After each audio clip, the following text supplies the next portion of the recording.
Olá, curiosos! Bom dia, curioso! Bom dia, curiosa! Hoje é 18 de fevereiro de 2023. Está começando o Olá, curiosos. Agora, temporada nova, né? Temporada 2023, que nós começamos na semana passada. E esse é o nosso programa número 120. Olha que número bonito. 120, 10 dúzias. Tudo o que você sempre quis saber sobre qualquer coisa. E a pergunta: tem carnaval no programa de hoje? Tem sim. É bem pouquinho, tá, gente? É bem pouquinho, tem muita pauta interessante. Então, carnaval tem bem pouquinho, mas tem. E a gente coloca na Avenida dos Curiosos a Escola de Samba Grêmio Recreativo União do Clube do Jingle. E quem é o carnavalesco da Escola de Samba Grêmio Recreativo Unidos do Clube do Jingle? É o professor Fábio Dias, autor do livro Jingle é a Alma do Negócio. Vamos lá, jogando serpentina, confete para a entrada do professor Fábio Dias na abertura desse Olá, curiosos.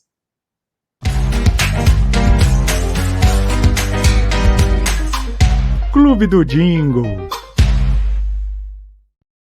Você sabia que o primeiro jingle gravado no Brasil foi uma marchinha de carnaval? Isso mesmo. Em 1935, a cervejaria Brahma lançou uma versão engarrafada do seu chopp, ou pelo menos a pretensão era essa. E deu o nome, batizou, de Brahma Chopp, a cerveja conhecida até os dias de hoje. Para o lançamento, ela contratou a agência de publicidade de Manuel Bastos Tigre, um dos pioneiros na propaganda aqui no Brasil, inclusive que foi criador do slogan "Se é Bayer é bom", há mais de 100 anos. Bastos Tigre resolveu convidar Ari Barroso, vejam só, para criar a música do jingle de lançamento da Brahma Chopp. E ele mesmo escreveu a letra. E como estavam se aproximando do Carnaval de 1935, resolveram fazer esse jingle em ritmo de marchinha de carnaval. O jingle foi um sucesso e, como naquela época era comum, em cada emissora era cantado por um cantor ou uma cantora diferente, acompanhado por um grupo musical diferente. Talvez aí resida uma confusão que muita gente faz a respeito de qual teria sido o primeiro jingle veiculado em rádio no Brasil. Vejam, eu estou falando do primeiro jingle gravado no Brasil, porque o primeiro jingle veiculado em rádio foi lá em 1932, eu, inclusive já apresentei aqui em um dos programas anteriores, e foi para a padaria Pão Bragança. Estamos falando hoje do primeiro jingle gravado. Mas eu não acabei de dizer que os jingles eram interpretados por diferentes cantores e por diferentes grupos musicais em diferentes emissoras? Pois é, isso causava uma diferença na qualidade do que ia ao ar. Porque cada cantor cantava, interpretava a sua maneira, às vezes o andamento e a levada do jingle podia ser prejudicado pelo tipo de acompanhamento que ele tinha, e buscando justamente unificar isso, ou seja, manter um padrão em todas as veiculações, é que em junho daquele mesmo ano, de 1935, resolveram gravar esse jingle em acetato para poder distribuir para as diversas emissoras que iriam veicular, não é? E todas colocarem no ar exatamente a mesma gravação, exatamente a mesma mensagem. E essa gravação ficou a cargo do cantor Orlando Silva, que na época iniciava sua carreira e depois seria conhecido como o cantor das multidões, e acompanhado pelo grupo do Canhoto, violonista Canhoto. E esse jingle fez um grande sucesso, inclusive obrigando a cervejaria Antártica de alguma maneira, um contragolpe, criar um jingle à altura, que infelizmente não conseguiu bater a qualidade do chopp em garrafa, que é o título dessa marchinha de carnaval, que acabou entrando para a história, como o primeiro jingle gravado no Brasil. Vamos ouvir?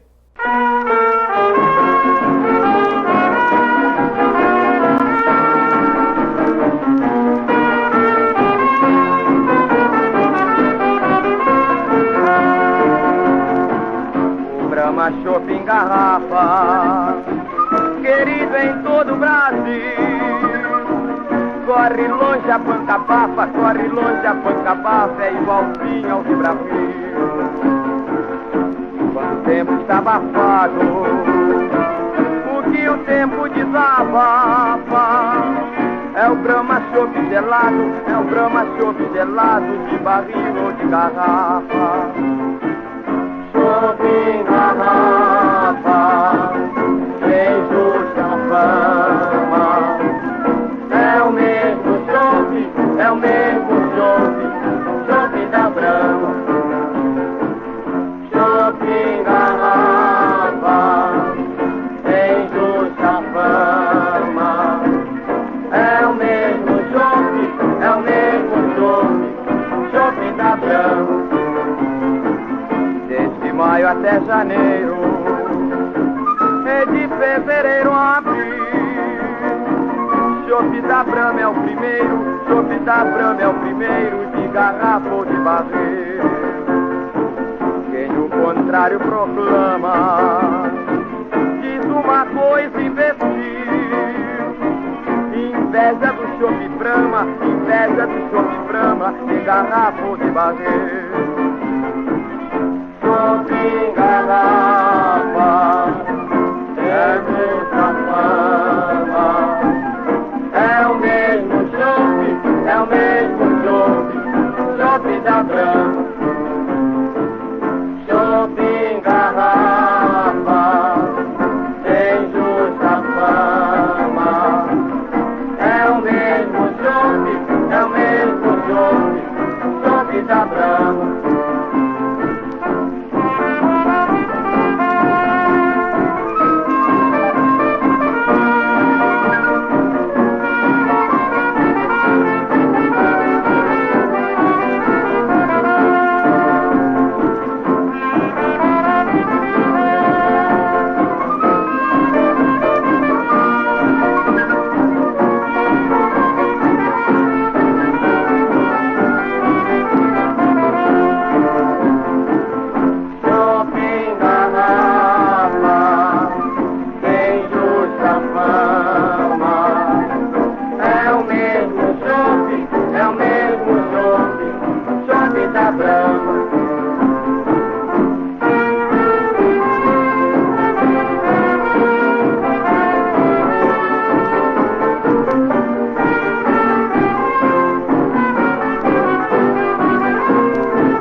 Eu sei que você já sabe, mas vale o registro. Todos esses jingles comerciais trazidos aqui pelo professor Fábio Dias têm valor histórico, né? Essa é a ideia, é trazer a história dos jingles, da publicidade brasileira, né, dentro de um contexto histórico, como ele explicou. Então não tem propaganda, mensagem subliminar, nada disso. A gente até reforça aqui que, mais do que nunca no carnaval, você não deve beber se pretende dirigir depois. Então, divirta-se, beba com moderação, como diz lá o aviso, mas depois, ou encontre o motorista da vez, ou pegue um táxi, um carro de aplicativo, né? Isso é muito importante. E a gente espera também que as autoridades reforcem a fiscalização nessa época, né, em benefício daqueles que seguem a lei, que fazem direitinho. Então é isso. Aproveite bastante o carnaval, mas não faça bobagem, certo? E agora, curiosidades do mundo animal com o biólogo Guilherme Domenichelli, biólogo e youtuber. Ele é biólogo, professor e youtuber Guilherme Domenichelli, que criou o canal Animal TV, sensacional. E aqui algumas curiosidades também para a gente. Vamos ver?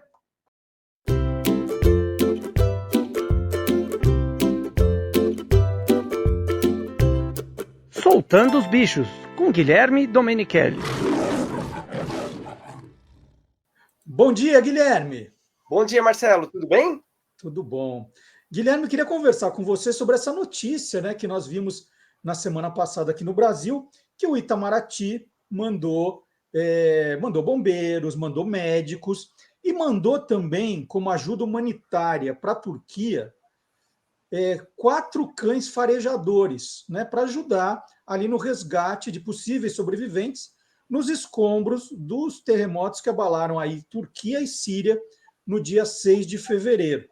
E a gente fala assim, puxa vida, mandou cães farejadores. Como essa questão do olfato dos cães, né? Porque eu estava se falando muito de robôs, usar robôs para escombros, mas na hora H nós mandamos esses cães farejadores. Vamos falar do olfato dos cães? Vamos lá. Eu acho assim, Marcelo, além da tecnologia como robôs, o que for, a gente não pode abandonar a raiz, né? Vamos dizer. Os cães têm um olfato excelente, têm células no nariz, no focinho dele, super sensíveis, células olfativas, até 50 vezes mais, dependendo da raça, mais do que nós, seres humanos. Então, o principal sentido entre os 5 sentidos é o principal, para os cães, o olfato. E todos eles são assim, todos os canídeos que nós falamos. Os selvagens, como lobos, coiotes, chacais, lobo-guará, enfim, e os cães domésticos também. Alguns foram selecionados para ter esse olfato mais apurado ainda. Então é selecionado, não é treinado, ele não é treinado. Alguém fala Os assim, ó, dois. esse leva jeito para coisa. É os dois. O que acontece na seleção? É uma seleção não natural, né? No caso das raças, tanto de cães, cavalos e tal. Então, o homem por cruzamento, né? O ser humano com cruzamento, vai selecionando características mais que ele quer em determinadas raças de animais. Um cavalo maior, um boi mais forte, a cabra que produz mais leite, os cães com tamanhos, os portes diferentes, cores diferentes, determinada raça. E alguns foram selecionados com essa característica de ter o olfato mais apurado. São cães farejadores que nós chamamos. E eles sentem o que? É o ser humano, é o suor, é o que? Assim, o que chama atenção para o cão avisar, né? Que diz que ele, quando ele sente, ele late e fica meio que apontando. O que é? E aí, com essas raças com o faro mais apurado, foram treinadas, né? Então, tem categorias de cães. Tem cães que sentem mais questão de minério, tem cães farejadores de drogas, né? Em aeroportos, principalmente. E tem cães, assim, para resgate de pessoas. Então, ele sente o suor, o cheiro da pessoa, do ser humano, e consegue localizar e até 5 metros ou mais em escombros, assim, em entulhos de desmoronamento. Ou em tempestades de neve também tem cães de resgate assim que sente o olfato da pessoa e consegue localizar. É algo muito chamativo e muito bacana, né? Os bichos salvando pessoas. Eu li até que alguns cães sentem até o hálito, né, da pessoa. Verdade. Não é só o cheiro do corpo, é o hálito. O odor em geral, né? O odor do hálito da pessoa, do suor. Cada um tem um odor diferenciado, né? Mas eles percebem que é um ser humano ali em vários metros. Isso eu acho fantástico. Tem cães até, Marcelo, que percebem, isso é um treinamento recente, bem novo, percebe se a pessoa tem determinadas doenças, eles conseguem perceber isso. Então, olha que surpresa, né? Os animais assim que estão com a gente há tanto tempo. Aliás, os cães são os primeiros animais que nós domesticamos, há cerca de 18 a 20 mil anos atrás, para ajudar nas caçadas. A domesticação é algo incrível também, é um tema que eu adoro. E aí, ainda é nosso parceiro ainda, né, nos dias de hoje, né? Mesmo com toda a tecnologia. E o treinamento é igual, assim, se ele descobre alguém, um sobrevivente ali, uma vítima, ele ganha algum presentinho, Guilherme? É assim que funciona? Essa parte Isso, do adestramento? isso é o que nós chamamos de reforço positivo. Então, quando ele é treinado e acerta, ele recebe um reforço. Geralmente um petisco, às vezes é um brinquedo que ele gosta muito, e ele vai sendo condicionado a isso, a descobrir, a ter algo que a gente pede, e ele tem essa recompensa depois. Diferente do que muitas pessoas pensam, que é por castigo, então ele tem que descobrir, ou tem que fazer uma ação, e aí, se ele não fizer, ele é punido por isso. Isso não acontece, nunca. E sim o reforço positivo. Então ele recebe geralmente o petisco, que ele gosta bastante. E você falou dos cães que farejam minério, que farejam drogas. No caso das drogas, os cães, quando são treinados, por exemplo, eles farejam ali a cocaína. Tem algum problema de cão viciado? A pergunta era essa, né? Para ficar condicionado, para achar, ele precisa saber o que é, e ele tem algum tipo de vício, assim? Então, é outra questão que muita gente levanta. Fala, o cachorro que procura, cocaína, por exemplo, em aeroportos, nas malas escondidas e tal. às vezes em alfândega, né, tal. Então ele é viciado, por isso que ele sente o cheiro. Nunca, não é isso. Ele percebe o odor diferente lá da droga, talvez de éter, alguma coisa quando essa droga... Componentes que são usados na droga, e aí ele percebe esse odor e ele recebe o petisquinho lá, que é o reforço positivo, como eu falei. Não é que ele é viciado naquilo. Muita gente pensa isso e espalha esses fake news aí sobre os cães, mas não acontece isso nunca. Senão ele seria viciado, não ia viver muito tempo, enfim, seria algo horroroso, né? Mas não é isso que acontece, não. Guilherme, qualquer cão pode fazer esse trabalho ou tem raças que funcionam melhor, né? Porque você falou, de repente é um treinamento, né? Qualquer raça faz tranquilo. Não, ou tem aquelas que você fala, não, essas são as melhores. Os supra-sumo aí de cada... Assim, em resgate, em terremotos e tudo mais, algumas raças são melhores. Uma delas, o Golden Retriever, o Labrador, que são cães com faro muito bom, o Border Collie, o próprio Collie, que é a Alessia, né, do filme, também tem um fato ótimo, e, lógico, o famoso de tantos anos, né, o pastor alemão, que é o Rin-Tin-Tin, para quem não lembra da raça, que é uma raça tão antiga, né, que já foi criada tanto aqui pelos homens, né, tem picos, assim, das pessoas preferirem algumas raças, mas o pastor alemão é ótimo também para farejamento. Eu lembro também, Marcelo, que no acidente, né? Quando aconteceu o 11 de setembro, lá, não vou falar acidente, né? Mas acidente com tantas pessoas, que um fato que me marcou bastante, que os cães que estavam trabalhando, e o local estava muito quente ainda, teve uma doação tremenda, assim, dos americanos, com botinhas para eles usarem nas patinhas, porque estava queimando a sola das patas dos cães, para procurar sobreviventes lá no ataque de 11 de setembro. Olha, essa história não... 2001, né, Marcelo? Acho que 2001, não foi isso? 2001. 2001. Foi tão marcante, né? E eles usavam botinhas que estavam queimando, assim, as patinhas, e eles continuavam procurando, mesmo com a sola das patas queimadas, eles, naquela ânsia de procurar e encontrar pessoas, eles continuavam, aí receberam as botinhas para continuar o trabalho lá. Guilherme, você foi falando as raças, e eu senti falta de uma que a gente vê nos desenhos animados, né? Que é o São Bernardo, que sai na neve para procurar lá gente que também se perdeu quando, sei lá, tem uma avalanche, alguma coisa, que sai com aquele barrilzinho que levava conhaque, pelo que eu imagino, para esquentar a pessoa. Mas não é, então, questão de faro. São Bernardo não é bom de faro, não?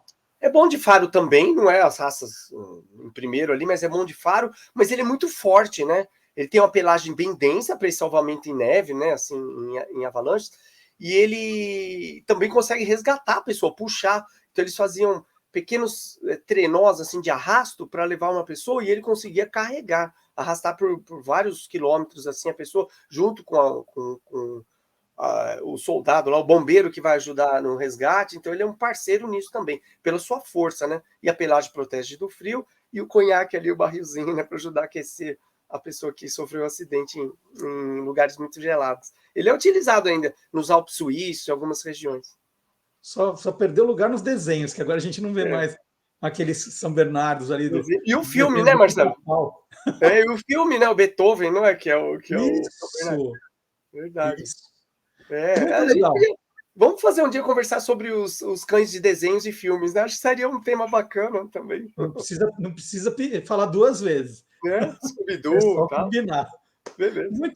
Muito legal. Conversei aqui com o Guilherme Domenichelli, lembrando que o Guilherme está lançando um livro novo, que é isso aqui, ó, Gigantes do Passado, junto com Ariel Milani Martini.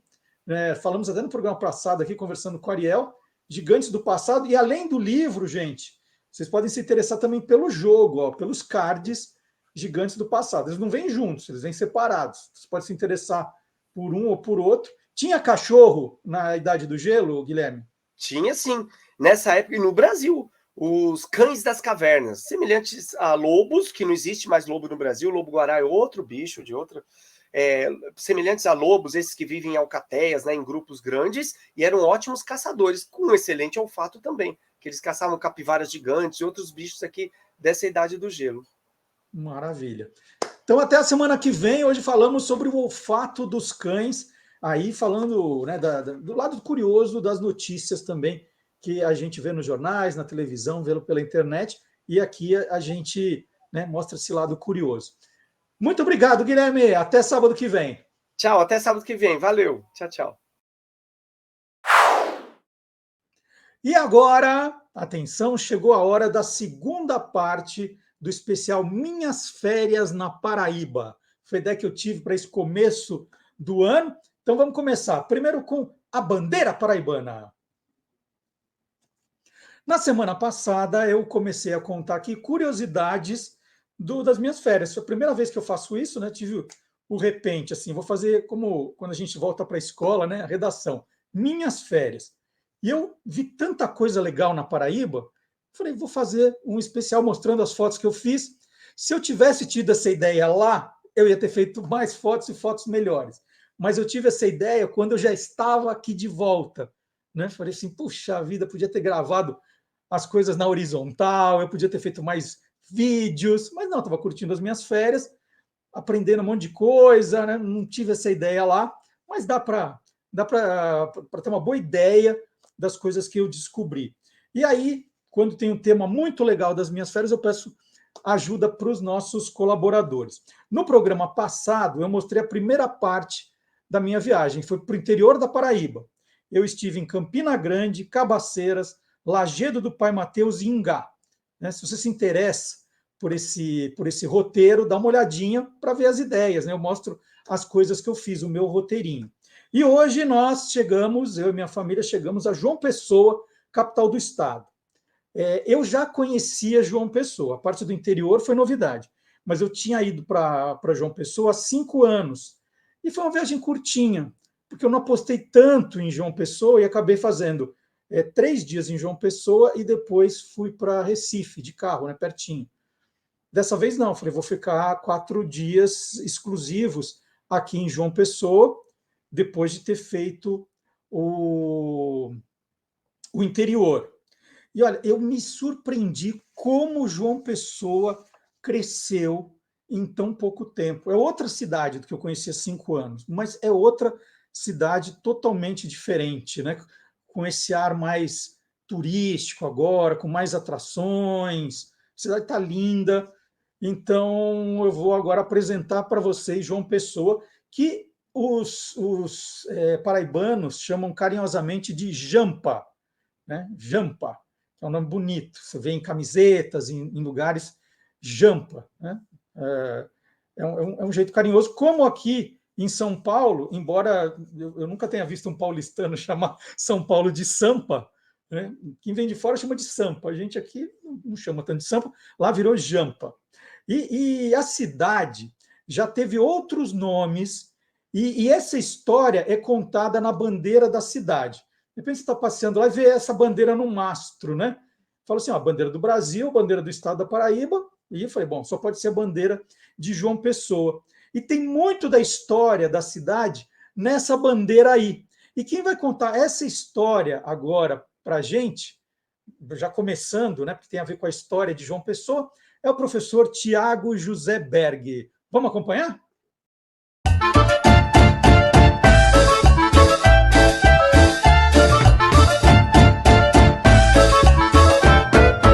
É Brasil que não acaba mais.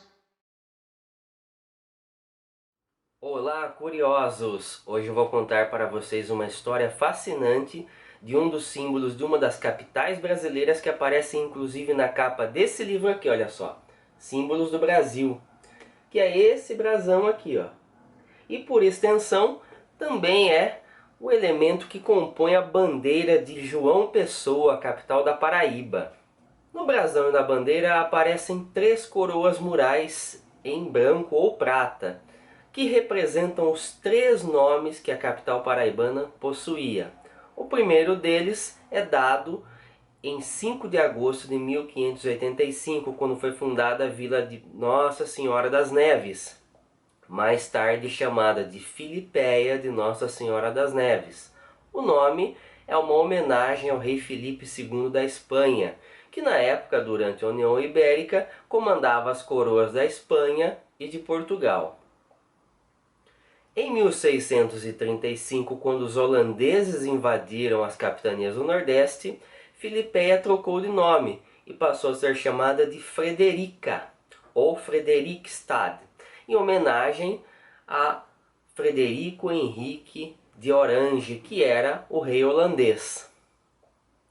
Quando os portugueses retomaram a conquista das capitanias nordestinas, novamente a cidade mudou de nome, passando agora a se chamar, Vila Nossa Senhora das Neves da Paraíba e depois apenas Paraíba. Este nome de origem indígena significa rio ruim, mas não por conta da qualidade das suas águas ou por outros elementos pejorativos, mas sim pela dificuldade de navegação que os portugueses tinham ao adentrar em torno das suas ilhas e restingas, aquelas ilhas arenosas que dificultavam a passagem dos barcos. Vale lembrar que as cores do brasão e da bandeira de João Pessoa também se remetem às cores da bandeira do estado, preto, branco e vermelho. E para quem curtiu a explicação do Thiago Joseberg, uma dica, hein, que eu já dei aqui no programa. Ele está lançando esse livro espetacular, Símbolos do Brasil. Então, eu falo, puxa, como o Thiago sabe tudo da bandeira de João Pessoa? Está aqui no livro dele. Tudo aqui explicadinho. Para a gente, ele deu um resumo. Tem o hino, tem a história do brasão, a história da bandeira, de todos os estados e de todas as capitais do Brasil. Por exemplo, vamos ver, estado da Paraíba tem aqui? Opa, passei. Estado da Paraíba. A Paraíba está aqui. Daqui a pouquinho nós vamos falar sobre essa bandeira também, a atual e a antiga. Então, um livro espetacular, todos os estados, todas as capitais, tudo também sobre a bandeira do Brasil, o brasão. Livro espetacular do Thiago Joseberg. Bom, então cheguei em João Pessoa. Cheguei num domingo de manhã em João Pessoa. Saí, já contei aqui, saí do Lajedo Pai Mateus de manhã, parei em Ingá e cheguei na hora do almoço em João Pessoa. Parei para comer, fomos a uma churrascaria, comemos uma deliciosa carne de sol. E aí, ali, na hora de pedir a conta, eu virei para o meu filho e falei, será que tem algum jogo do Campeonato Paraibano aqui na cidade hoje? Como que não quer nada? Será que tem? Aí entra lá no São Google, eu coloquei futebol paraibano hoje, e aí aparece na minha tela assim, pá! O primeiro passeio em João Pessoa foi digno de um louco por futebol. Eu descubro que tem um jogo, um clássico no Almeidão, Então vamos primeiro contar a história do Almeidão. Eu já estou dando a dica ali. Foi um clássico, Botafogo da Paraíba e 13. Eu não acreditei, falei, Antônio, nós vamos assistir o principal clássico da Paraíba. Sério? Eu falei, é. O estádio eu já conhecia, o estádio José Américo de Almeida Filho, da primeira vez que eu tinha visitado João Pessoa, já tinha ido. O Almeidão foi inaugurado no dia 9 de março de 1975. E aí tem uma história curiosa de cara, O nome, inicialmente, do estádio era Ministro Hernani Sátiro, que era o mesmo nome do estádio de Campina Grande, foi inaugurado junto. E esse nome foi mudado já em 1975, como contou aqui na semana passada o jornalista Rafael Luiz Azevedo, do Verminosos por Futebol. Então, na semana passada, quando eu falei do estádio Amigão, o Rafael já contou essa história. Quem quiser, é só acompanhar o programa da semana passada. Então, fomos lá assistir nosso primeiro jogo no Almeidão. Eu já conhecia o estádio, mas com ele vazio. Quem foi José Américo de Almeida Filho? Foi um jogador e presidente do Botafogo da Paraíba. E aí, vamos lá, vamos começar essa partida, porque eu gravei o pontapé inicial do jogo. Vamos ver como foi.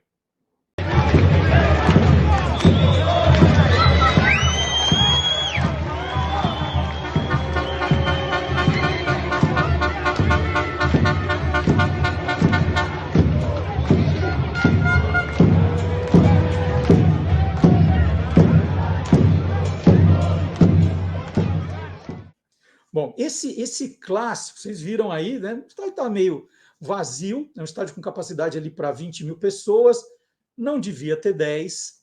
E o curioso é quando você vai comprar o ingresso, tem lá, você quer comprar ingresso da sombra ou do sol? Né? Sombra ou sol? E aquele sol de João Pessoa é quente, o negócio pega.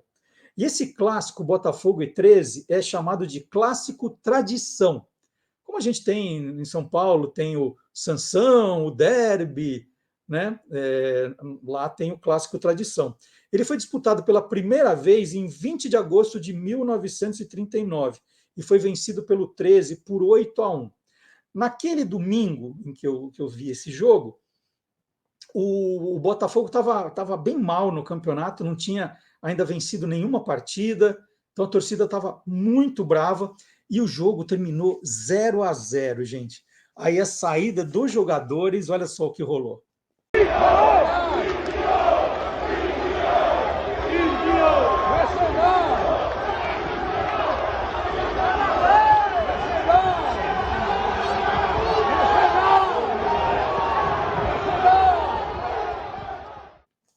Bom, e eu dei uma espiada na classificação do Campeonato Paraibano, agora no começo da semana, né? Estava pensando falar disso no programa, e vi que os dois times, 13 e Botafogo, estão empatados em número de pontos, 11 pontos para cada um.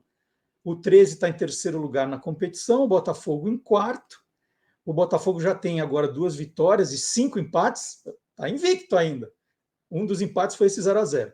E o 13 tem 3 vitórias, 2 empates e 2 derrotas. Quem está liderando o campeonato é o time dos dinossauros, o Souza. Mas também é diferença pequenininha, está com 14 pontos. E aí, obviamente, na saída do estádio, eu e o Antônio fizemos a nossa foto. Olha lá, o Antônio com a camisa do Botafogo também. Eu vesti as 3, né? Já mostrei o vídeo com a camisa do 13, fui no jogo com a camisa do Botafogo e fomos visitar o estádio da Campinense com a camisa Campinense. Estou com as 3. Agora preciso do Souza para minha coleção. E tem mais curiosidades sobre futebol em João Pessoa? Tem mais curiosidade. E eu vou chamar de novo, agora o já citado Rafael Luiz Azevedo, do Verminosos por Futebol, tem uma história maravilhosa sobre futebol em João Pessoa. Então, vinheta para a entrada do Rafael.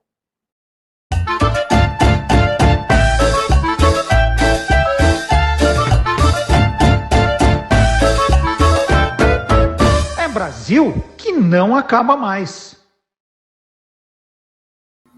E olha só quem eu convidei de novo para participar aqui do Olá Curiosos, o Rafael Luiz Azevedo, criador do site verminososporfutebol.com.br, participou na semana passada, a gente falou dos times da Paraíba, dos estádios da Paraíba, e eu convoquei o Rafael de novo, porque nessa parte da viagem, né, a parte 2 de João Pessoa, apareceu uma curiosidade incrível.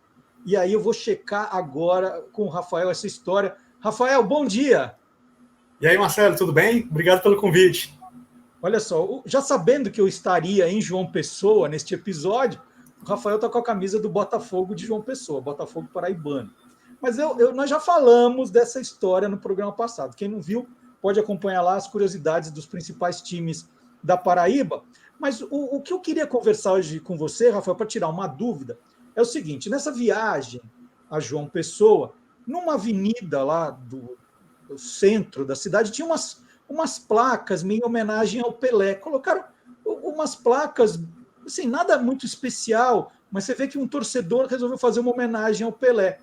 E uma dessas placas, em destaque, dizia que o Pelé fez o milésimo gol na Paraíba. Está lá escrito isso. Para muitos paraibanos, essa história de que Pelé fez o milésimo gol no Maracanã é cascata. O Pelé marcou o milésimo gol na Paraíba. Aí eu resolvi te perguntar, né? Você é especialista em futebol aí da região Nordeste, sabe tudo. Que história é essa, Rafael, que o milésimo gol do Pelé foi na Paraíba e não no Rio de Janeiro? Pois é, Marcelo, teve até inclusive matérias agora na época da morte do Pelé para relembrar isso. Porque, no caso, as pessoas em João Pessoa, elas acabam se orgulhando de dizer que o verdadeiro gol 1000 do Pelé foi lá na cidade, que foi em 69, um pouquinho antes do que seria o verdadeiro, quer dizer, o falso milésimo gol, né? que rolou lá no Maracanã no jogo contra o Vasco, pelo Santos. Porque foi o seguinte, teve um amistoso do Santos contra o Botafogo alguns dias antes, o Botafogo da Paraíba. Então, nesse jogo, o Pelé entrou com 998, tá? Oficialmente, né? Aí, dentro daquele jogo, ele estava ganhando de 2-0 o Santos, no amistoso lá contra o Botafogo, né? Esse aqui. E aí, inclusive, teve um pênalti e o Pelé não queria bater. E aí disse, né, que os jogadores, o Carlos Alberto chegou nele, não, você vai bater. E aí ele foi lá, bateu, fez o gol, 999. E aí, inclusive, no decorrer do jogo, teve uma lesão do goleiro do Santos. E aí o Pelé foi jogar no gol. E aí tomou aquela sonora vaia, porque estavam imaginando ali que aquilo ali seria alguma armação para evitar que o Pelé tivesse a chance, né, de fazer mais um gol e completar o milésimo. E aí o milésimo sairia num estádio muito pequeno, um estádio acanhado, um jogo sem tanta expressão, né, quanto seria um outro jogo, digamos, de oficial, né, que não fosse amistoso. E aí, de fato, o Pelé foi pro gol e acabou não tendo a oportunidade de fazer mais nenhum gol. 5 dias depois, veio o jogo do Santos contra o Vasco, né, e aí lá o Pelé acabou fazendo o milésimo gol, né, no gol de pênalti, assim como foi o gol 999. Só que aí, muito tempo depois, né, a Folha de São Paulo, em 95, foi fazer uma recontagem dos gols da carreira dele e tal, e aí descobriu um gol esquecido, que em 59, num jogo do Sul-Americano Militar, quando aquele período em que o Pelé estava servindo as Forças Armadas, ele fez um gol e esse gol não foi contabilizado. Então, com isso, o gol que seria 999 seria, na verdade, o 1000. E aquele 1000 contra o Andrada, né, lá no Maracanã, seria o 1001. Então, por isso que hoje, né, relembra-se esse jogo, que acabou não entrando para a história, né, como sendo o jogo que verdadeiramente o Pelé fez o gol 1000. Olha só que bela história. Eu falei assim, mas que história é essa do milésimo gol do Pelé, né? Então, para o paraibano, não existe dúvida sobre isso, né? Foi esse gol. Eu confesso que eu não sei se o paraibano, no geral, até conhece tanto essa história, né? Se conhece de verdade essa história. Teve matérias agora para relembrar, mas de fato, assim, eu não tenho tanto envolvimento e conhecimento com colegas que sejam de lá para poder perguntar mesmo assim, vocês de fato, assim, ardorosamente dizem que o milésimo gol foi aqui e tal, ou se isso é só coisa de pesquisador ou de jornalista que nem a gente, né, que gosta dessas curiosidades. Eu confesso que eu não sei. E, assim, uma curiosidade é que esse estádio existe até hoje, né? Então, assim, como tu viu lá, né? É uma Vila Olímpica, né? Hoje o estádio se chama Vila Olímpica Paraíba. E na época, por ironia, o estádio tinha o nome do dirigente que depois deu o nome para o estádio Almeidão, que é o estádio grande, né? O maior estádio da cidade, João Pessoa. Então, assim, eventualmente você pode vir a ler um texto e se confundir. Ué, mas como é que pode? Um jogo no estádio Almeidão, nos anos 60, mas o Almeidão não foi construído nos anos 70, mas é porque era outro Almeidão, o Almeidão menorzinho, né? Que acabou... Almeidinha. Mentira. Apesar de que na época, eu não sei se eles chamavam com ão, né? Mas o nome do estádio era o nome do estádio mesmo do dirigente, né? Que acabou dando o nome depois ao estádio de João Pessoa. Que sensacional. Rafael, muito obrigado. Mais uma curiosidade resolvida aqui. Então, por que se diz, né, que o Pelé marcou o milésimo gol na Paraíba?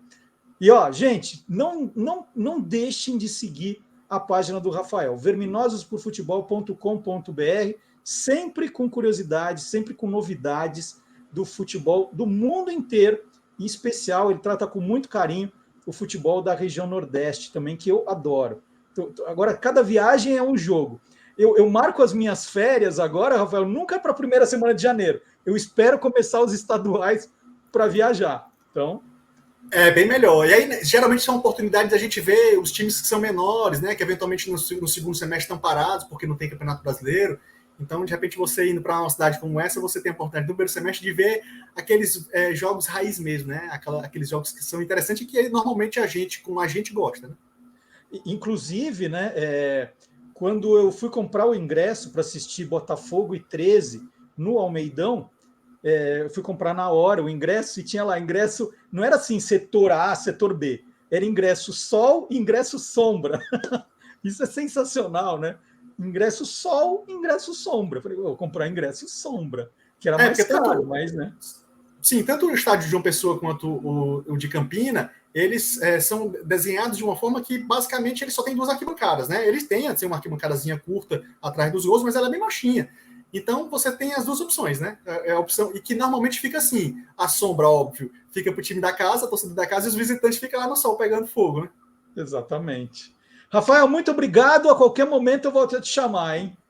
Beleza, Marcelo? Obrigado aí pela moral. Valeu, cara. Um abraço.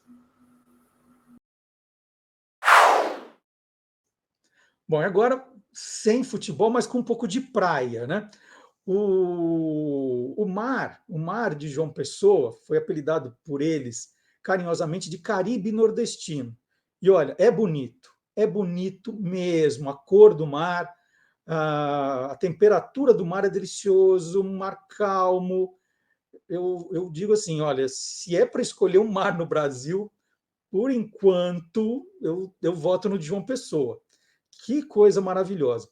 Eu adoro praia, mas eu não sou daquelas pessoas que gosta de ir muito longe para chegar numa praia, então andar de carro 1h30 para chegar numa praia, e também não gosto de ficar o dia inteiro na praia. Então, meu programa, geralmente, é escolher uma cidade que tenha boas praias próximas, que eu possa sair cedo, aproveitar a praia ali das 10h à 1h, das 9h ao meio-dia, que é o horário que eu gosto, aproveitar bastante, e depois almoçar e curtir algum outro passeio, né, mais cultural. Esse é o tipo de férias que eu gosto. E João Pessoa, então, caiu como uma luva. Eu escolhi uma praia, né, fui conhecer uma praia, e aí eu adotei essa praia. Falei, não, essa praia está resolvendo todos os meus problemas. Fica a 25 minutos do meu hotel, é uma praia calma, é uma praia gostosa, com estrutura, e eu escolhi a Praia do Bessa. O nome é uma homenagem a Manuel Bessa, que foi o primeiro proprietário do local, ainda no século XVII. Bessa com 2 S's, né? Não com C cedilha. O termo Bessa com C cedilha faz referência a outro Bessa, o jurista sergipano Gumercindo Bessa, que era muito eloquente em suas defesas. E aí, certa vez, o presidente brasileiro, Rodrigues Alves, disse a um cidadão cheio de ideias: o senhor tem argumentos à beça, né? Quer dizer, igual ao Bessa. E aí, com o tempo, essa expressão perdeu os 2 S's e ganhou o C cedilha. Então, essa era a praia que eu escolhi, né? Eu estava hospedado em Tambaú, é uma praia que ficava de carro a 25 minutos, tranquilo. Tem outras praias mais bonitas, que ficam longe, né? Tem gente que adora passar o dia na praia, não é o meu caso, me perdoem, mas eu estou dando ideias aqui, cada um monta o seu roteiro depois. Bom, então, eu não vou ficar mostrando que todos os dias eu fui na praia, porque era essa praia durante toda a minha estadia. Eu vou mostrar o que eu fazia no período da tarde, né?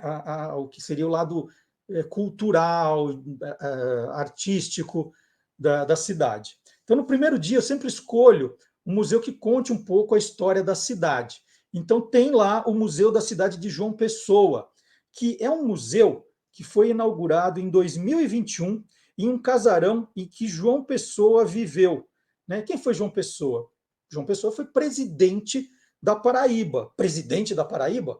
É que eu já expliquei aqui que não se dizia antes governador, era presidente da Paraíba. Então, João Pessoa foi o presidente da Paraíba.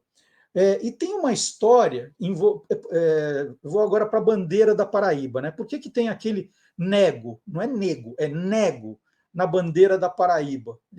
E por que a cidade ganhou o nome de João Pessoa também? Ela já tinha outros nomes, como explicou o Tiago José Berg, e a bandeira tem a ver com João Pessoa, que tem a ver com esse primeiro passeio, né, do Museu da Cidade de João Pessoa. Então, vou pedir ajuda agora, né, não é para os universitários, não, é para o professor dos universitários, professor Vard Marx.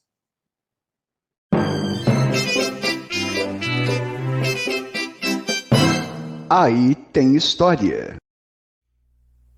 Olá, curiosos! Diz a Lei do Estado da Paraíba, número 704, de 25 de setembro de 1930, artigo 2º, a bandeira terá 2/3 na cor rubra e 1 de cor negra, ficando esta do lado do mastro. Parágrafo único. Na parte rubra ficará a palavra nego, escrita em caracteres brancos na proporção de 1/20 para o todo. Por que será que está escrito nego na bandeira? A Paraíba tem uma capital com um nome que é explicitamente o de uma pessoa, não derivado como Florianópolis. É João Pessoa. E a capital e a bandeira estão intimamente ligadas, e aí tem história. Entre 1889 e 1930, o Brasil viveu a República Velha. Mulheres, padres, analfabetos, mendigos, menores de 21 anos e militares de cabo para baixo não podiam votar.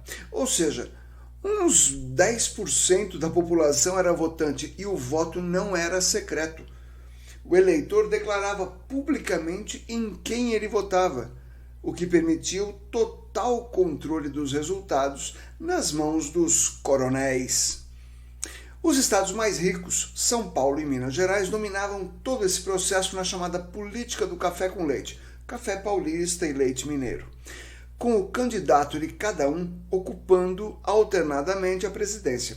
Só que em 1930, o presidente Washington Luiz, nascido no Rio de Janeiro, mas eleito na cota de São Paulo, decidiu que o próximo presidente seria o paulista Júlio Prestes, ou seja, o café azedou o leite. E aí entra João Pessoa. Ele era sobrinho, por parte de mãe, de Epitácio Pessoa, ex-presidente do Brasil. E João Pessoa era uma grande liderança no Nordeste. Decidido a afirmar essa liderança, comprou briga com algumas das famílias mais importantes do estado, entre elas a família de João Dantas, que, como as demais, refugiaram-se em Pernambuco e, logicamente, opuseram-se politicamente a João Pessoa. E aí você me acompanhe porque a coisa começa a embolar, quer ver? Washington Luiz anuncia a quebra do café com leite e pede apoio. Pessoa manda um telegrama negando esse apoio, pois a coisa obviamente ia dar confusão. O telegrama é bem sóbrio, não usa o termo negar.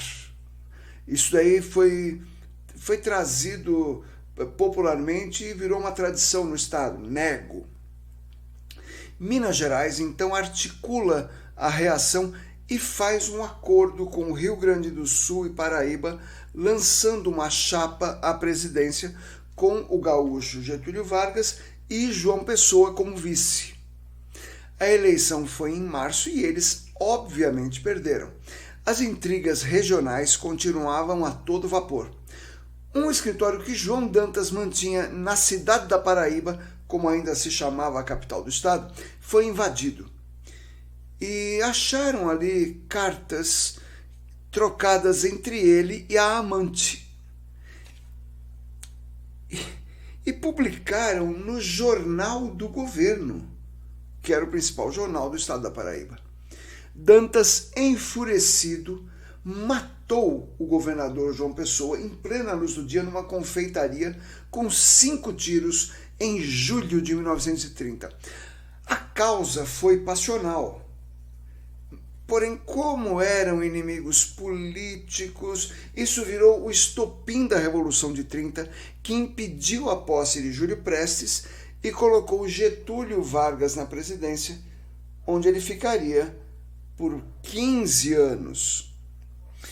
A bandeira, então, ganhou a cor preta pelo luto, o vermelho pelo sangue e o nego pela postura de João Pessoa, que passou a ser o nome da capital dos paraibanos. João Dantas, preso, foi assassinado na cela dias depois. A amante, Anaíde Beiriz, professora e poetisa, também morreu logo após a morte de Dantas, tomando veneno. E essa história de sangue e amor está contada no filme dirigido por Tezuka Yamazaki em 1983, Paraíba Mulher Macho. É isso. Já estamos entendendo toda a história. E, aliás, a palavra nego deu origem a o nome de avenida mais bonito que eu já vi. É Avenida Nego. Tem lá em João Pessoa, Avenida Nego. Né? É um nome belíssimo para a avenida. Falei, vou tirar foto, né? Em Tambaú também. Então, Avenida Nego, para as pessoas entenderem a origem. Bom, voltando ao Museu da Cidade de João Pessoa, então, que foi a primeira parada da primeira parada cultural da minha viagem, para entender a história. Eu já disse que nesse casarão o presidente da Paraíba, o governador João Pessoa, morou. Então tem, por exemplo, ali em exibição, uma mesa que ele usava, a mesa de trabalho de João Pessoa. Então está em exibição essa parte, né? Esse é um cantinho dedicado a João Pessoa. Bem atrás dessa mesa tem também a mesa da confeitaria Café Glória, em Recife, onde ele foi assassinado. Também tem lá. Então, algumas dessas imagens que nós já mostramos estão à disposição ali. E ao lado tem também as bandeiras, que eu já citei aqui, as bandeiras da Paraíba. Aqui era antes, com a data de fundação da cidade, 5 de agosto de 1585, e a nova bandeira, como foi apresentada pelo professor Ward Marx. O Instagram do Museu da Cidade é importante, para quem quiser acompanhar, é museudacidade.jpa, Museu da Cidade JPA. Não foi um museu que eu passei muito tempo, que eu adorei, por ser um museu muito novo. Eu estava esperando um museu com mais interatividade, com mais conteúdo. Não é exatamente isso. É um museu que, às vezes, ele parece um museu antigo, né, com muita foto na parede, pouca explicação, apesar, de novo, já tem umas partes ali precisando de uma arrumada, né? Mas é uma pena, que eu falei do Museu SESI Digital de Campina Grande, que tinha uma pegada muito mais interessante. Então, essa história é muito bacana e poderia estar melhor contada nesse museu. De toda maneira, é um bom jeito de começar a visita, mas você não vai ficar muito tempo ali, não tem tanta coisa assim. E do lado do Museu da Cidade, mas do lado, né? Ali, um do lado do outro, tem um passeio espetacular, que é o Museu da Casa do Artista Popular, Janete Costa, que funciona há 16 anos. Essa casa foi construída entre 1925 e 1929. Bom, primeiro, quem é Janete Costa, homenageada com o nome aí desse museu? Janete Costa foi uma importante arquiteta e designer que nasceu em Pernambuco, mas passou a infância e adolescência em João Pessoa, né? Os dois estados são muito próximos. E ela é uma importante referência do artesanato brasileiro e recebeu essa homenagem. Você verá ali cerca de 1.500 peças em exibição. Estou mostrando algumas fotos que eu fiz, e tem muita coisa em barro, madeira, fibras, fios, pedras, metais, couro, tem artesanato indígena, tem material reciclado. Olha essa mandala com bonequinhas, é uma sala com brinquedos de crianças nordestinas, sala espetacular. Agora, o que eu mais gostei, gente, que assim eu adorei, foi uma Santa Ceia que foi feita pelo artista Guariguase de Lima Tavares. É um artista plástico potiguar, naturalizado paraibano, segundo ele, faz essa brincadeira. Ele teve um monte de ocupações antes de se dedicar às artes, ele varreu ônibus, carpiu mato, pintou casa, e um dos grandes propulsores da carreira dele, do sucesso dele, foi essa Santa Ceia, que ele fez pela primeira vez em 2006. E os apóstolos de Jesus são feitos de cabos de vassoura. Olha que trabalho espetacular. Então, guardem esse nome, Guariguase de Lima, guardem essa imagem, porque daqui a pouco eu vou voltar ao tema, tá? Guardem. Então, não vou embora, que daqui a pouco eu volto ao tema. Então, esse passeio cultural, né, já o primeiro dia da viagem, depois vamos sair para jantar, né, passear um pouco pela praia. Então, esse foi o primeiro dia de passeio por João Pessoa. Bom, segundo dia teve praia, teve blá, blá, blá, mas teve também o pôr do sol, esse segundo dia do meu roteiro, pôr do sol na praia fluvial do Jacaré, na cidade vizinha de Cabedelo, né? É tudo junto ali. Você sai de João Pessoa entre Cabedelo, você nem percebe. No início dos anos 1960, né, por que chama Praia do Jacaré? A gente fica com medo, fala, nossa, mas será que tem muito jacaré? Não, tem lá uma explicação. No início dos anos 1960, havia um hidroavião que trazia os malotes dos Correios para a cidade. E para frear no rio, ele fazia movimentos, né, que lembravam os movimentos de um jacaré, uma coisa que vai deslizando meio de lado, assim. E por isso os moradores que viam isso apelidaram o hidroavião de Jacaré, e depois o lugar passou a ficar conhecido assim também. Isso aqui é a rua, né, da Praia do Jacaré, do Pier, e tem muito comércio de artesanato ali. Aliás, eu queria dizer que tem uma loja ali que eu amei, né, já tinha amado da primeira visita, e amei, comprei até uma camiseta para mim. Ó, não é merchan, não, eu paguei a camiseta, mas eu adorei. A marca chama Maria Cangaço, que existe desde 2012, eu comprei essa camiseta para mim, já usei lá, adorei. E tem um Instagram também deles, eu gostei tanto, dá uma olhadinha nas estampas que eles fazem, muito original, que artesanato, vamos combinar, cada vez menos é artesanato, né? O que você vê numa barraca, você vê em todas. Então é tudo feito pela indústria de artesanato, entre aspas. É difícil achar artesanato de verdade. E essas camisetas, não. Elas têm um design autoral, criativo, é Maria Cangaço, sem o cedilha. Eu adorei, adorei. Eu gostaria de ter trazido outras, mas não tinha do meu número lá. Mas tem umas que comprar pela internet.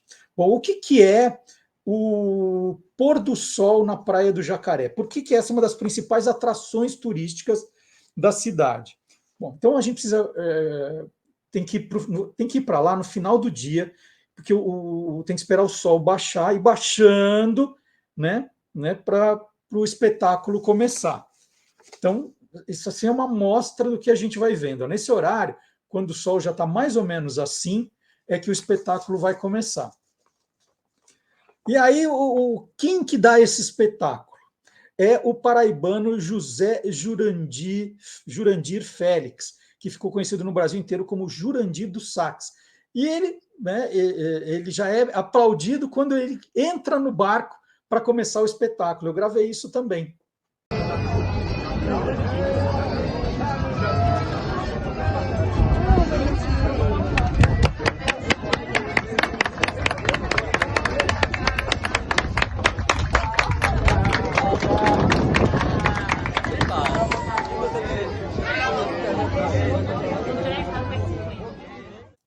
Então, eu vou contar como é o passeio.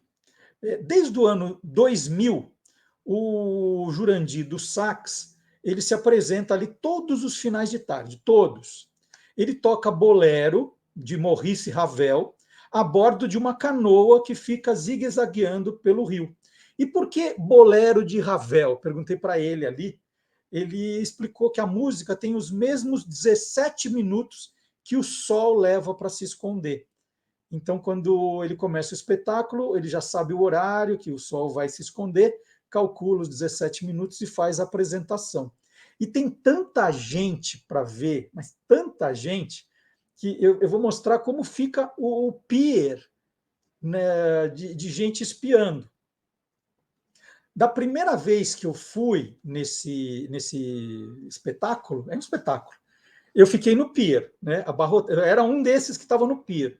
E dessa vez eu falei, não, vou fazer uma coisa diferente, porque tem experiência no pier, que você não paga nada. Se você for de carro, você vai pagar o estacionamento, R$5. Então não tem despesas. Pode ficar ali passeando pelas lojinhas, tal. Na hora de começar o espetáculo, você vai para o pier, né, no meio da multidão, e assiste ele andando pelas canoas. Ou você pode optar também pelo passeio de barco. No dia que eu fui, eram 3 barcos que vão fazer o passeio do rio, andam um pouquinho pelo rio, tem shows de dança dentro do barco. Em determinado momento, cada hora num diferente barco, o Jurandir, ele entra no barco e toca 2 músicas para quem está no barco, exclusivas para quem está ali. E essa virou uma das principais atrações turísticas da Paraíba. Vou tocar só um pedacinho, uma imagem bem pequenininha do bolero de Ravel com o Jurandir do Sax.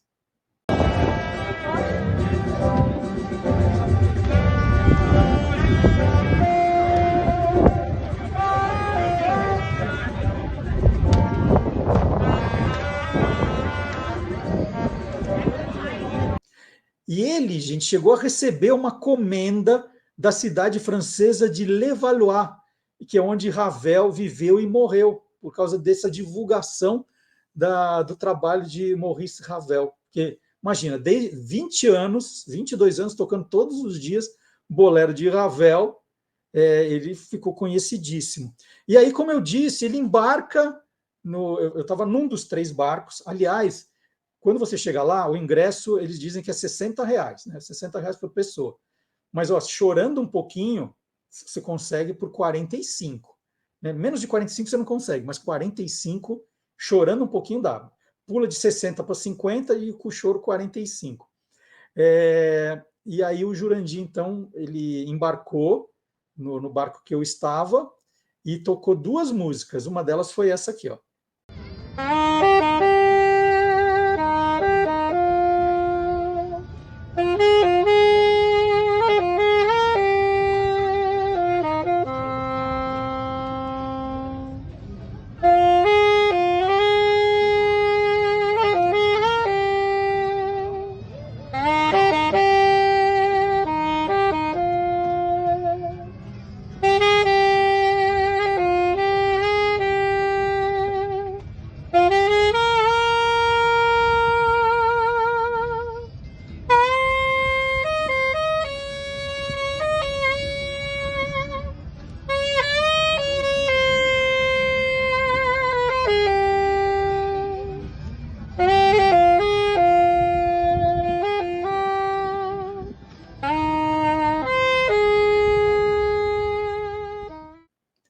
E como o meu barco era o último em que ele ia se apresentar, né, que era o final do show, ele ainda ficou conversando com as pessoas, tirando fotografias. Eu fiz uma fotografia também com o Jurandir, e aproveito para colocar o Instagram do Jurandir. Quem quiser segui-lo nas redes sociais, ouvir um pouquinho da música, no Instagram é @Jurandir com Y do sax com X mudo. Jurandir com Y do sax com X mudo. Então também foi um passeio incrível, né? É lindo ver a apresentação do Jurandir sobre agora um ponto de vista diferente, agora dentro do barco, e depois quando ele sobe no barco para fazer a apresentação, foi mais legal ainda. E lá na Praia do Jacaré, veja só como as curiosidades surgem. Na Praia do Jacaré, terminou o espetáculo, falei, nossa, que sede, né? Preciso beber alguma coisa. Aí entrei num lugar lá que vende coisas nordestinas, né? Geleia, cachaça, rapadura, um monte de coisa, e achei na geladeira uma garrafa de grapete, que eu não via, ó. A última vez que eu tinha visto grapete foi na minha viagem no ano anterior para Aracaju. Eu tinha comprado uma grapete lá e agora eu vi de novo. Só que eu não bebi a grapete, eu comprei a grapete, eu acabei tomando aquela Guaraná de Caju São Geraldo, que eu adoro, e trouxe a grapete para gravar um vídeo para as redes sociais do Guia dos Curiosos, contando a história da grapete, que é esse vídeo aqui. O grapete foi criado pelo americano Benjamin Fox. Com o dinheiro da venda de um posto de gasolina e mais $4.000 emprestados, ele se lançou em 1926 no promissor ramo dos refrigerantes. Ele começou a fabricar sabores, primeiro para suas próprias bebidas e depois para fábricas de terceiros. A Fox Flavors se tornou conhecida em toda a indústria de refrigerantes. Dos 150 sabores que ele fabricava e vendia, uva, grape em inglês, era o mais popular. Fox encarregou o amigo Hubert Owen de criar um nome para o seu refrigerante de uva. Owen fez um concurso que não deu resultado. Em 1939, Owen descobriu que Rube Goldstein, dono de uma engarrafadora que operava na Virgínia e na Carolina do Norte, havia registrado as marcas Grapete, Lemonette e Orangette, mas não usava nenhuma delas. O refrigerante de Goldstein se chamava Tiny. Em março de 1940, Fox comprou as 3 marcas por $500. 2 meses depois, o Grapete foi lançado no mercado. O refrigerante Grapete chegou ao Brasil em 1948. O Grapete foi criado pelo americano Benjamin Fox, com dinheiro da venda de um posto de gasolina. Eu sei que eu já falei isso, mas você não lembra do slogan? Quem bebe Grapete, repete. Bom, e aí no outro dia, né, no dia seguinte, vamos visitar o cartão postal da cidade de João Pessoa. Qual é o cartão postal da cidade de João Pessoa? É a estação do Cabo Branco. Prédio maravilhoso, lindo, uma obra de Oscar Niemeyer, inaugurado em 3 de julho de 2008, um espaço dedicado ao desenvolvimento das ciências, da cultura e das artes, que está simplesmente esquecido e abandonado. não pode entrar, não pode entrar, não pode visitar. Ouvi dizer que tem gente que diz que tem risco do prédio tombar, cair, uma coisa absurda. Da outra vez que eu tinha vindo a João Pessoa, 5 anos atrás, que eu tinha ido a João Pessoa 5 anos atrás, eu também não entrei pelo mesmo motivo. Então, uma obra recentíssima, tem 14 anos, pelo menos não funciona há 5. Né?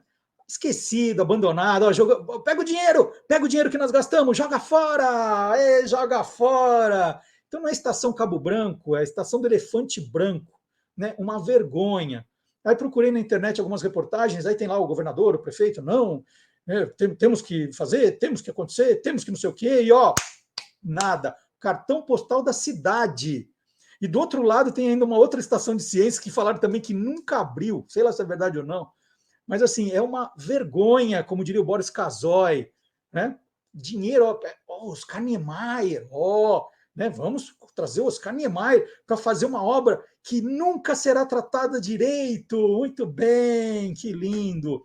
Mas a viagem não é inteiramente perdida, né?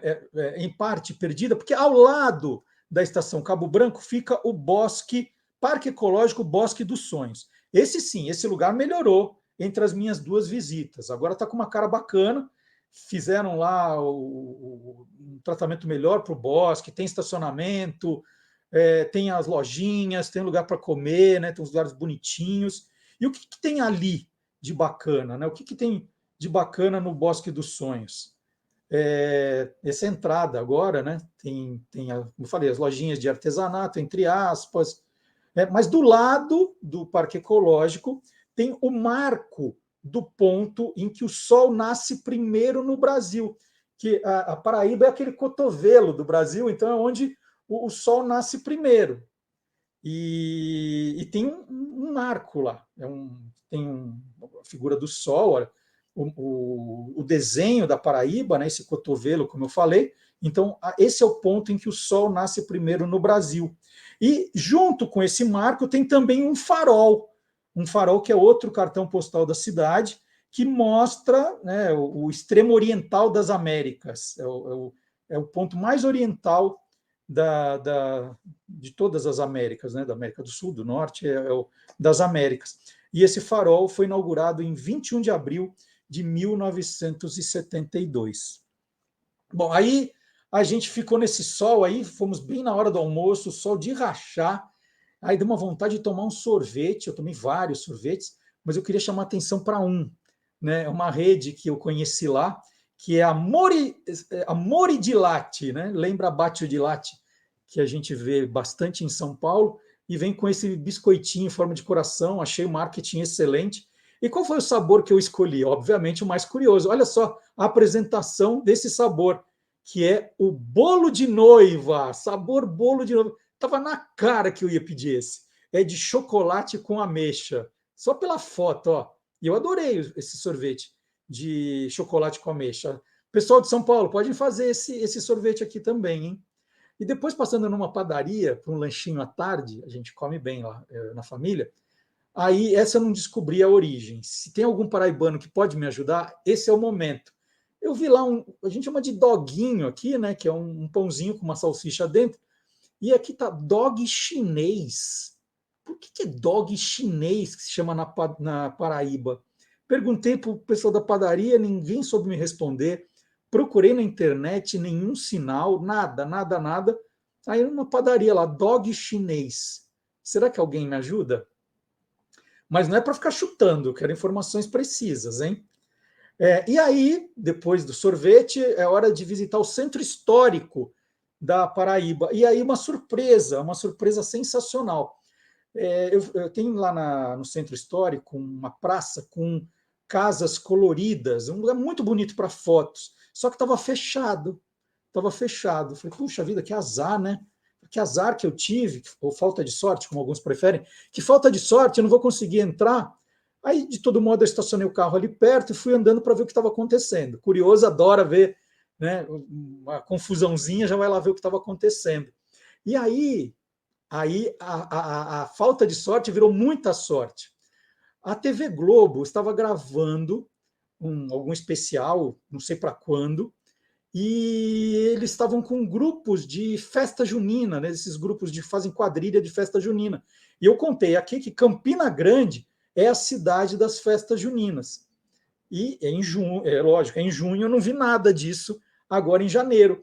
Não vi lá em Campina Grande, mas eu assisti, então, graças a essa reportagem para a TV Globo, uma espécie de ensaio para a festa junina. 2 momentos. Vamos lá, vamos rodar os 2 para você ver um pouquinho como é bonita a festa junina da Paraíba. Então, eu ganhei esse presente. Não vi em Campina Grande, estou louco para voltar em junho, e aí fui ver lá no Centro Histórico de João Pessoa. Vamos ver?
Então eu já estava feliz com isso, né? Já estava bem feliz. E aí, nesse centro histórico, eu tinha ido também para visitar o Museu das Esculturas Jurandir Maciel. O Jurandir é um artista olindense que morou muitos anos em João Pessoa. E ao voltar para Pernambuco, ele transformou a antiga Casa Atelier em um museu de estátuas, bustos e esculturas. Então é um museu particular. E quem são os homenageados ali? Não é um museu grande, é um museu pequeno, mas tem curiosidades, né? Então, Ariano Suassuna, tem lá uma estátua de Ariano Suassuna, eu acho que é a principal sala do museu. Tudo ótimo para tirar fotografias. Depois, eu vi um busto, falei, quem será que é? Eu conheço, é o busto de Ademir de Menezes, que foi artilheiro da Copa do Mundo de 1950, o brasileiro Ademir de Menezes do Queixada. Mais um, né? Eu falei, já muito citado aqui no programa de hoje, o político que deu nome à cidade, João Pessoa, também tem um lugar especial nesse Museu do Jurandir Maciel. E tem também outro paraibano que todo mundo adora lá, muito venerado, Jackson do Pandeiro. Tem um pandeirinho ali para quem quiser tirar foto junto, né? Também é uma parte bacana. Agora, o mais curioso de tudo, gente, o mais curioso de tudo é uma homenagem ao compositor paraibano Livardo Alves. Né? Quem é Livardo Alves? Quem é o Livardo Alves para merecer essa homenagem? É uma parte grande. Aí descobri que tem uma praça com o nome dele. Isso aqui é a réplica da estátua que o Jurandir fez para a praça em João Pessoa, para o Livardo Alves. O Livardo Alves é simplesmente o autor da marcha carnavalesca A Marcha da Cueca. Qual é a Marcha da Cueca? É aquela, eu mato, quem roubou minha cueca para fazer pano de prato. Minha cueca estava lavada, foi um presente que eu ganhei da namorada. Olha só, Livardo Alves, agora nunca mais vou esquecer esse nome. quanto nós já cantamos essa música, ainda falando de carnaval, e está aí essa homenagem. Então, um lugar bacana para se visitar. E em frente, né, assim, em frente ao Museu de Escultura Jurandir Maciel, tá vendo? Tudo na mesma ida. Tem o Hotel Globo. O que é o Hotel Globo? Né? O Hotel Globo fica numa praça histórica, que é a Praça de São Frei Pedro Gonçalves, como eu já falei, no centro histórico. Ele foi construído, eu fiz alguns detalhes de fotos, né? Que era tudo para ser um lugar maravilhoso. Né? Olha só o letreiro por dentro, né? Ele foi construído em 1928, foi o primeiro hotel de luxo da cidade, e aí diz que tem um estilo diversificado, né? Neoclássico, Art Nouveau, Art Deco. Foi o local de grandes bailes e banquetes dos anos 1930 e é tombado desde 1978. A única placa que eu encontrei contando a história desse hotel, dentro do hotel, é essa aí. Né? Uma placa que fica do lado de fora, tem uma varanda que tem uma vista muito bonita, e tem essa placa meio que explicando. Só isso. Uma placa já desgastada pelo tempo, né? Fica ao ar livre, e mais nada. Fotos, histórias. Se tem mais, estava fechado. Alguém fechou, trancou as salas. Eu percorri ali e o que eu vi é que esse hotel virou um centro de arte, né? Uma galeria de arte. Aí, não sei, eu penduro uns quadros ali, ponho algumas coisas, e aí vira uma galeria de arte, e com um hotel com essa história, olha esse piso, esse teto, deve ter um monte, olha as colunas, deve ter um monte de história que não são contadas, né? São ignoradas, e é uma pena. É um lugar que poderia ser uma das grandes atrações, né? Será que tem histórias de gente que se hospedou nesse hotel, que fez festas? Poderiam contar essas histórias, ou tem algum registro gravado, fazer uma pesquisa, não sei. Talvez tenha e, sei lá, alguém escondeu e não me mostrou. Mas fiquei muito chateado, porque eu tinha apostado muito nessa visita para o Hotel Globo. E estava na hora de ir embora, né? Como eu falei, foi uma visita de 4 dias para João Pessoa, muita coisa para fazer. E aí tinha que levar umas lembrancinhas para casa. Meu pai, por exemplo, coleciona aquelas lembrancinhas, né, de coisas turísticas das cidades. Falei, não, tem que ir. Aí dei uma passada no Mercado do Artesanato Paraibano. O Mercado do Artesanato Paraibano fica bem em Tambaú ali. Tem 2 andares, são 120 lojas, foi inaugurado em 1991, é conhecido como MAP, né? Tem um monte de lugar para tirar umas fotos divertidas, mas é difícil, viu, gente? Eu comprei algumas coisinhas, mas é tudo muito igual hoje em dia, né? O artesanato já não tem cara de artesanato, então não fica difícil encontrar coisas divertidas. Mas vamos colocar o Instagram do MAP, né? Do Mercado do Artesanato Paraibano. É MAP, não é mapping, é MAP, map.pb. Demorei para achar esse Instagram. MAP, map.pb. Bom, e aí, para minha sorte, naquele período em que eu estava lá, estava acontecendo também, na praia do Cabo Branco, o 35º Salão do Artesanato Paraibano. Então, me deram a dica. Falou assim, ó, você vai lá para a praia, funciona à noite, o tema principal é artesanato indígena, mas tem de tudo lá. Então, 35º Salão do Artesanato Paraibano, soube que é bem tradicional, e você via as pessoas, de fato, produzindo, né? Tinha lá, fotografia umas senhoras na barraca do crochê, fazendo o crochê. Estavam na hora ali produzindo. Então, eu fiquei... Esse lugar, sim, eu que gosto de artesanato, fiquei maravilhado. E aí, gente, para terminar essa história, né? Para fechar com uma história que eu contei, quem eu encontro nessa feira? Quem? Eu encontro Guariguase Tavares, o autor da Santa Ceia com os cabos de vassoura, vendendo algumas dessas... Ele fez réplicas, né, desse trabalho dele. Aí eu falei, não, esse eu vou levar para casa. Aí eu comprei do próprio Guariguase essa Santa Ceia, que está aqui agora na sala de jantar de casa. Eu fiquei simplesmente maravilhado com esse trabalho. Bom, e quem gostou também e quiser uma dessas, o Guariguazzi vende. Não é que tem uma só, tem aquela do museu, mas ele faz, é uma peça que ele faz constantemente. Eu vou colocar aqui o telefone dele. É Guariguazzi Tavares, o telefone é o 83 98854 9752. 83 é o código de João Pessoa, 98854 9752. E eu comprei também, numa dos estandes ali, tinha uns cordelistas. Adoro cordel, vocês já sabem. E estavam os autores ali também, mostrando o trabalho. E aí eu falei, não, vou levar vários. E aí, eu gosto tanto de cordel, eu falo assim, puxa vida, a gente podia contar essa história, né, do cordel. Aí vou pedir ajuda também. Vou pedir ajuda agora para o professor Dionísio da Silva para contar um pouquinho da história do cordel e por que a Paraíba, né, tem uma importância tão grande no cordel brasileiro. Vamos rodar.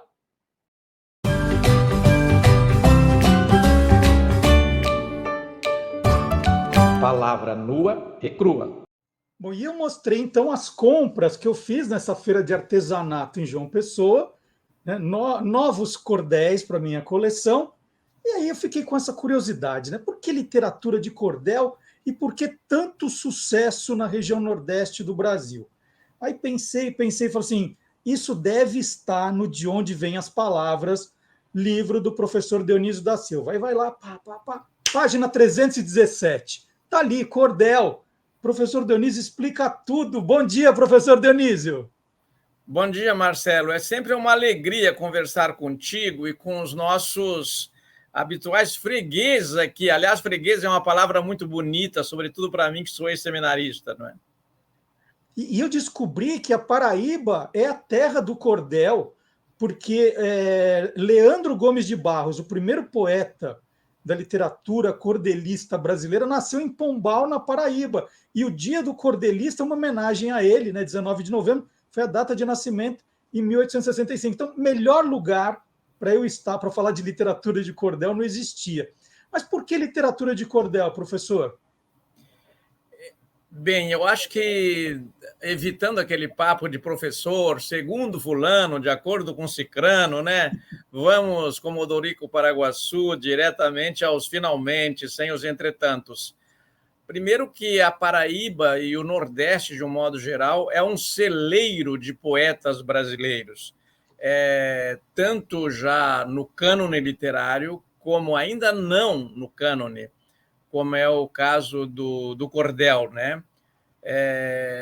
E se chama assim porque os poetas faziam essas canções, esse cancioneiro todo. Eu não gosto da palavra songbook, né? Eu acho tão lindo o cancioneiro.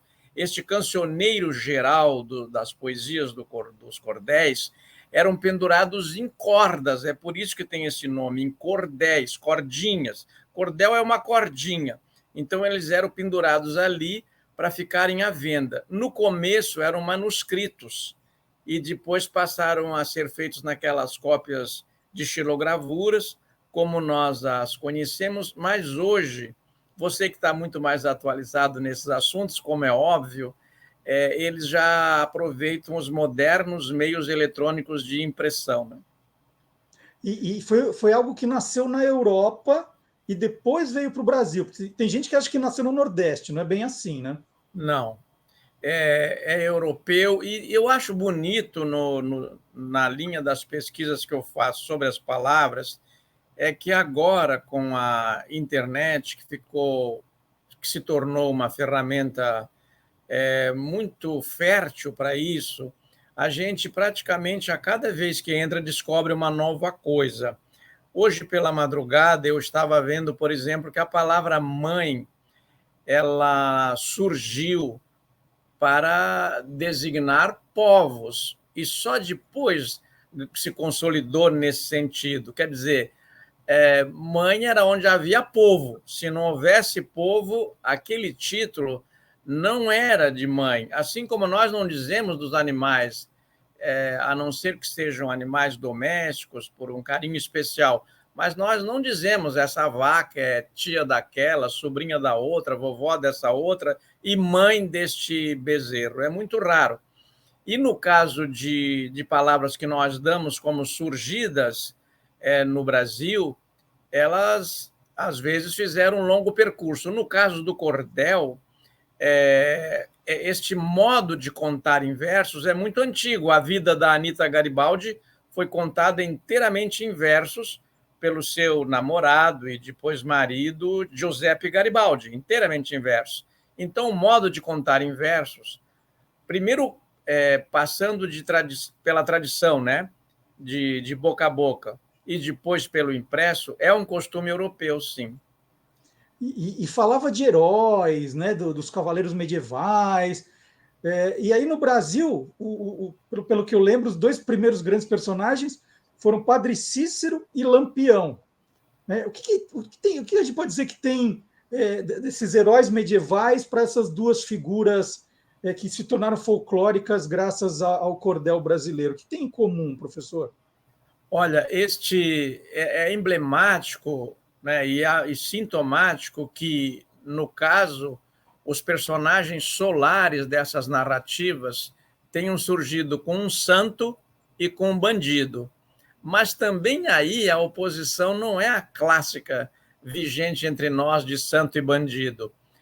O Lampião tinha comportamento de santo, e foi por isso que ele se tornou uma figura tão bem aceita. Já, por sua vez, o Padre Cícero, que ainda não foi canonizado, é que, assim, sem cometer qualquer heresia, teve também comportamento de bandido, naquele sentido de que ele transgride as normas. Uma das mais famosas de ter sido transgredida, que não o transforma num bandido, mas evita que ele seja santo, é a questão do celibato, não é? Não apenas o Padre Cícero, mas grande parte dos padres do período colonial e imperial tiveram filhos. Nós temos muitos filhos, sobrinhos e netos de padres no Brasil, fizeram uma descendência muito forte, entre os quais o Padre Cícero. Então, mas o que me interessa, eu acho que interessa também a você e ao nosso público, é saber que este costume de a mulher ser abandonada porque o homem está em guerra, que se radica basicamente na Baixa Idade Média, quando estão em luta os vários condados, os vários feudos, territórios, para se transformarem em estados, mais ou menos somos hoje 200 nações no mundo, né? Isso foi feito com muita luta e havia uma coisa muito marcante. A mulher ficava em casa, raramente ela era guerreira, tanto que quando ela vai para a luta, ela se disfarça de homem, de que é o exemplo clássico de Adorim no Grande Sertão Veredas, mas ela ficava em casa. E aquele cavaleiro que sai para a guerra, ele faz canções de saudade dela, e ela também de saudade dele. São as tais canções de amor, canções de amigo e tal, né? Mas, então, esse par é sempre constante. A mulher é abandonada, o homem sai e nasce a poesia. O abandono é muito frequente, tanto no cordel, quanto na poesia de modo geral. E, para concluir, Marcelo, que eu gosto que você me corte bastante aí via editar, é que esses assuntos, para mim, são fascinantes, né? É que o cordel não evita tema algum. Ele não tem proibição, não tem censura no cordel. Tudo que lhe apraz, seja canela ou sassafrás, lá está, o cantador está cantando, né? E é verdade, olha, tem aqui o Monga, né, aquela história da mulher que se transforma na gorila. Inclusive, eu estive com o autor e que me autografou. É o meu primeiro cordel autografado. Antes eu comprava, mas não tinha um autógrafo. Aí tem outro que fala de história, Revolução de 30. Aí vem signos nordestinos, que é sensacional. Qual é a data de seu nascimento, professor Dionísio? 24 de setembro de 48. 24 de setembro, Carcará, no signo nordestino. Estou Carcará. sabendo agora, Marcelo. Ó, do Zodíaco, o Carcará é o mais sossegado. Não arenga com seu ninguém. Nem vive apernado, é um cabra bem tranquilo e conversa arretado. Gosta das novidades, não perde tempo com nada. Se não é interessante, então não cai em furada. Vive todo prevenido para não entrar em furada. Tá aqui, ó. Seu signo é Carcará, no signo É um nordestino. signo muito Agora, generoso comigo, esse autor aí. e tem política também, ó. Minha picanha, minha vida. Esse assim, genial. Atualíssimo, não é? Super atual. Porque tem muita gente que lê tanta coisa de Lampião, Padre Cícero, e acha que cordel acabou, né? É tudo coisa. Não, está super atualizado. Tem política atual, é muito legal. E antes era o único jeito de muita gente se informar também, né, professor? As pessoas tomavam conhecimento das coisas pelo cordel. Era uma espécie de jornal, de internet antiga, assim. Eu acho que essas redes são muito antigas realmente. Elas primeiro começaram com a fala, essa conversa ao redor do fogo foi a primeira internet, não é? E no Nordeste, devido ao calor, até o fogo foi dispensado, né?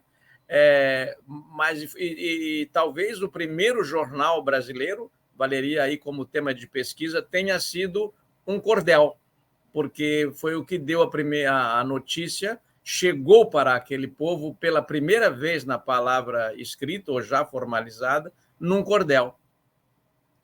Muito bacana. Conversei com o professor Dionísio da Silva, e eu sempre gosto de mostrar aqui, livraço, de onde vêm as palavras. Página 317 tem mais sobre cordel aqui. Tem tudo que você quiser aqui. Eu falo assim, hoje eu vou pegar o professor Dionísio, procura uma palavra, está lá a explicação, uma história do jeito que só ele sabe contar.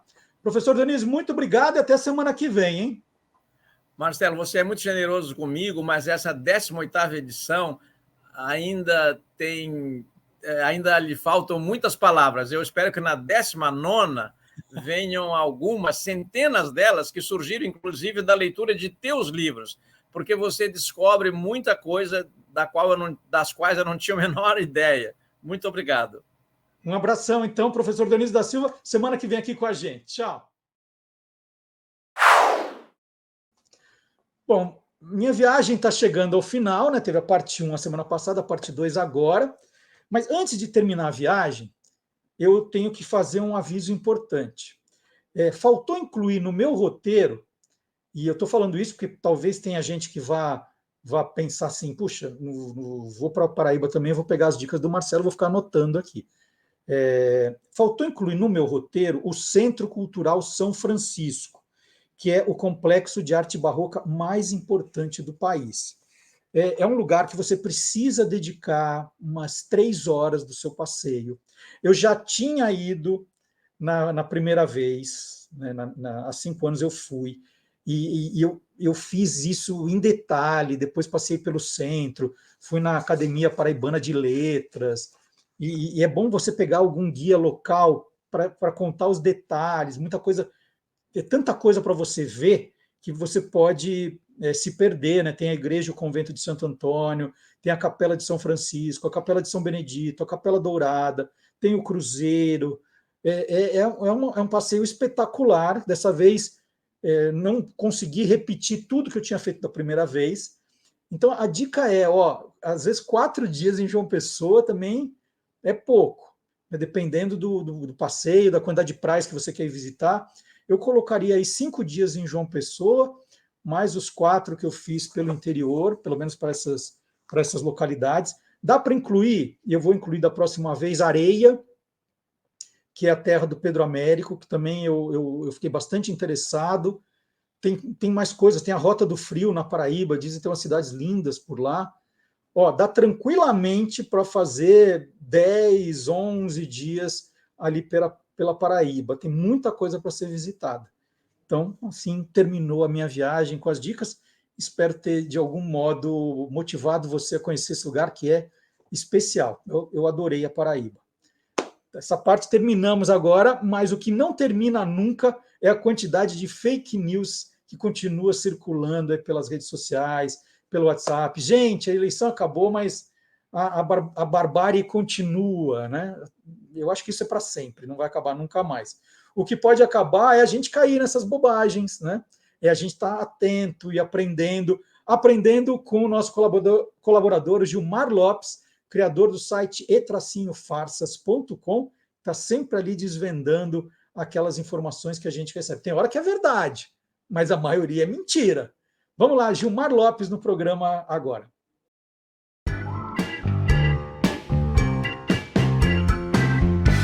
Verdadeiro ou farsa? É verdade que os Estados Unidos abateram um OVNI lá no Alasca?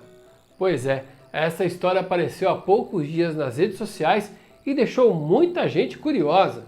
De acordo com o texto, a Força Aérea Norte-Americana teria caçado e abatido um OVNI lá no Alasca. Esse mesmo texto também afirma que os militares foram ver o tal objeto e perceberam que ele é feito de um material que nunca foi visto aqui na Terra, o que significaria que só pode ser alienígena. Bom, eu nem preciso falar que um monte de gente entrou em contato querendo saber, será que essa história é real, hein? Será que isso é verdadeiro ou farsa? É farsa! Bom, os Estados Unidos de fato abateram um objeto voador não identificado lá no Alasca, mas isso não tem nada de alienígena e eu vou explicar para você como fazer para descobrir se essa história é verdadeira ou não. O primeiro passo é analisar esse texto. Ele é muito vago, não apresenta nenhuma prova, nenhum link, nada. Só a partir daí você já pode ficar com o pé atrás. Imagina se isso fosse verdade, o tanto de jornal que ia estar publicando sobre isso, né? No entanto, ninguém falou nada. Mas vamos tentar descobrir mais alguma coisa sobre esse assunto. A dica que eu dou é procurar em algum site de busca, como o Google, por exemplo. Você entra aqui, www.google.com e escreve aí OVNI abatido no Alasca. E vão aparecer vários resultados de notícias relacionadas a isso. Logo de cara, a gente encontra aí notícias afirmando que caças norte-americanos abateram um objeto não identificado nos céus do Alasca há poucos dias, mas não se tratava de alienígena nenhum. A Força Aérea Norte-Americana, na verdade, abateu um balão da China, que disse se tratar de balão meteorológico. Mas os Estados Unidos ainda estão pesquisando e investigando para saber se trata-se de espionagem ou não. Aliás, foram abatidos pelo menos 4 balões como esse. Um porta-voz da Casa Branca disse que essa história não tem nada de extraterrestre, viu? Pode ficar tranquilo. Infelizmente, nada de alienígena por enquanto. Que pena, né?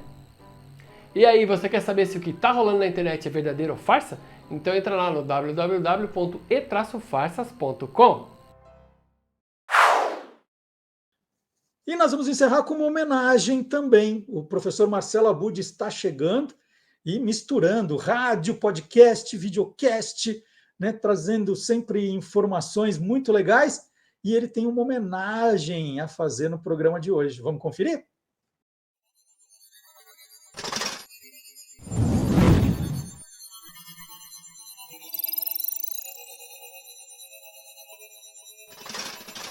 Hoje pode, com Marcelo Abud.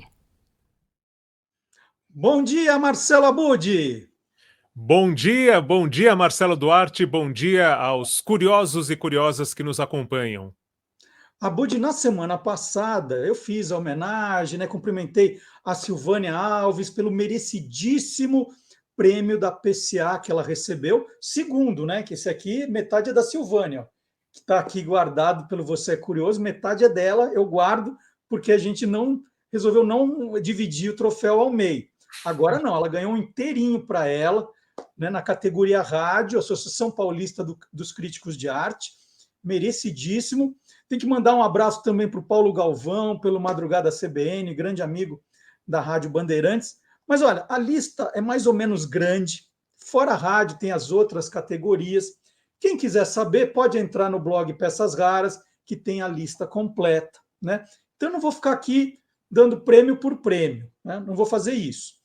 Eu vou pedir sua ajuda para você apresentar um personagem que me chamou a atenção, porque o principal prêmio dessa categoria, da categoria rádio, o grande prêmio da crítica, foi dado em memória a Silvio Dinardo. Falei, nossa, Silvio Dinardo, eu já ouvi esse nome. E aí falei, bom, deixa eu dar uma olhada na internet para ver o que fez, quem foi Silvio Dinardo. E para minha surpresa, Marcelo Abud, tem pouquíssima coisa sobre o Silvio Dinardo na internet, né? Aquelas coisas que a gente fala, na internet tem tudo, né? Tem tudo, vírgula. E aí eu falei assim, Abud, me ajude, né? Se ele ganhou o grande prêmio da crítica, é porque ele tem uma importância muito grande para o meio rádio. E eu queria entender o que fez, né, quem foi Silvio Dinardo. Você me ajuda? Opa, com o maior prazer.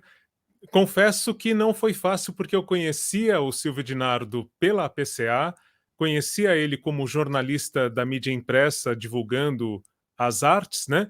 E pessoalmente desde os anos 90, mas essa história mesmo, eu também tive que recorrer e não foi nem ao Google, nem ao Chat GPT, porque eles não sabem nada, sabem muito pouco. Então, a gente conseguiu o contato com a Terezinha Rosa, que ficou casada com o Silvio Dinardo por mais de 40 anos. O Silvio Dinardo, ele nasceu em São Paulo em 15 de março de 39 e morreu aos 83 anos de idade em 8 de abril de 2022. Ele ficou uns 6 meses internado depois de ter tido um AVC. E foi a Terezinha que me passou muitas informações. Eu conversei com ela, Marcelo, por cerca de 1 hora. E tudo isso está no Peças Raras, então depois quem quiser saber a fundo, está tudo lá. Mas aqui a gente vai tratar um pouquinho justamente do que foi o fator para o Silvio ser reconhecido com o troféu APCA, justamente sendo crítico da Associação Paulista de Críticos de Artes durante mais de 40 anos também, 42 anos, né? Ele... Posso falar um pouquinho desse lado? Cara, é interessante, então, que ele foi homenageado pela entidade que ele viu nascer, praticamente. A APCA nasceu em 65, né? Mas a categoria rádio começou justamente em 1980, que foi o ano que o Silvio Dinardo entrou para a Associação Paulista de Críticos de Arte. Olha só que curioso. E aí o Silvio Dinardo, ele não só foi jurado de rádio, mas também de televisão e de música popular. Em rádio, ele passou a ser jurado em 1982. E além disso, também na APCA, ele foi diretor nos anos 1990 e nos anos 2000. Ele foi da diretoria da APCA, da associação mesmo, né? Algumas curiosidades, Marcelo, que eu fico pensando, hoje eu sou um crítico da associação e tem muito a ver com o Silvio Dinardo. Ele foi uma das pessoas que endossou e que recomendou a minha ida para lá, então eu sou extremamente grato, né? E procuro fazer jus a tudo que ele deixou lá de legado, né?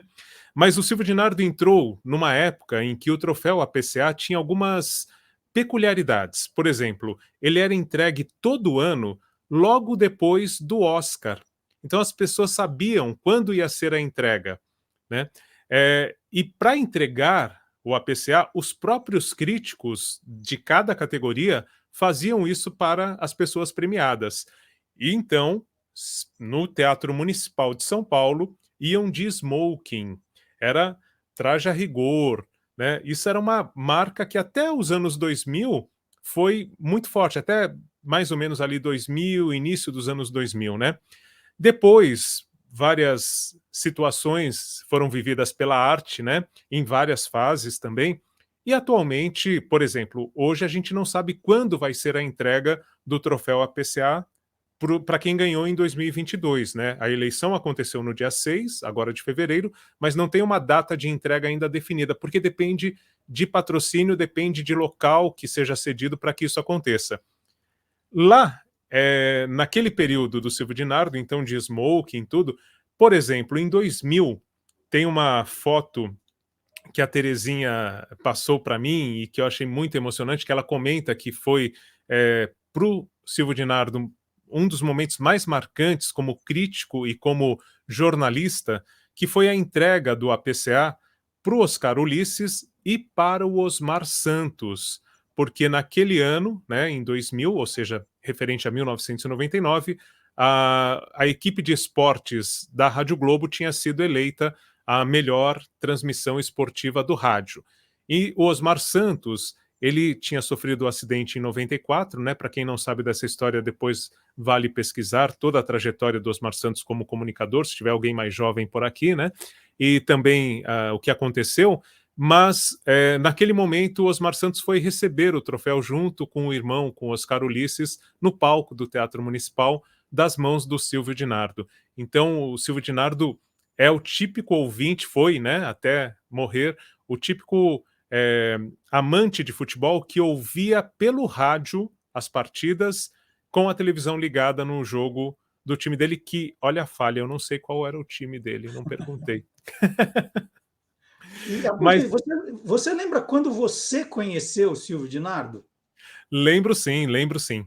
Eu entrei na faculdade em 1990, na Casper Libero, e no primeiro semestre da faculdade, Marcelo, eu fui para a Rádio Gazeta fazer estágio. Em 91, eu ganhei um departamento. O Alberto Helena Júnior, que era o diretor da rádio, e a Marcia Helene, que estava como coordenadora, eles chegaram para mim, um estagiário, e falaram, olha, você quer ser responsável pela divulgação da rádio? Eu sempre falo sim, depois eu vou pensar o que eu vou fazer, né? E aí eu criei o departamento de divulgação da Rádio Gazeta naquele momento dos anos 90, e uma vez por semana, Marcelo, a gente tinha a prática de pegar um carro, a viatura da Gazeta ali, né? E correr todos os veículos de comunicação em São Paulo.